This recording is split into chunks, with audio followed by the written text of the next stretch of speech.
Hi, I'm Laurie, the Flying Start to Driving, and I'm heading for a roundabout called Gants Hill in East London.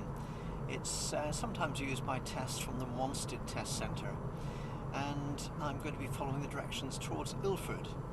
Now you may on screen just be able to see the roundabout sign coming into view. I'm just able to read the detail on it about now, and I can see at this first sign there's actually no destination Ilford marked. So I'm now looking for another sign further along here, checking mirrors just so I can go out a little bit wider from this delivery truck. Now on this roundabout sign I can now see that Ilford is to the right, so I'm checking mirrors, signalling, moving into the right hand lane. Ilford is also the A123, it's the third exit from the roundabout.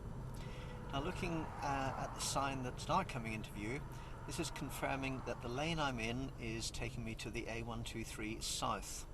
And we've seen that it's the third exit from this roundabout.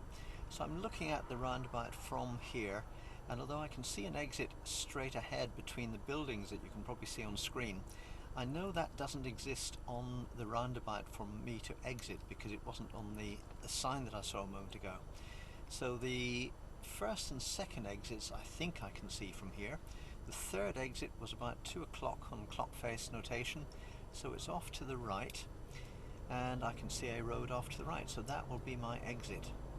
Now, one of the challenges at the Gants Hill roundabout is that it's a major intersection, but it's quite small, and so planning in the normal sense to spiral out from the right hand lane which I'm currently in and the innermost lane which I will initially use in the roundabout, that planning needs to take into account the small size of the roundabout and needs to be achieved quite early on.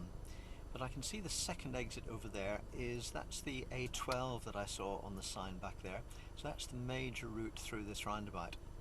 And I'm going to have to disobey one of the normal principles for these big roundabouts, and that is try and stay within your lane markings, because from this entry point to the exit I'm going to take, I actually have to cross lane markings.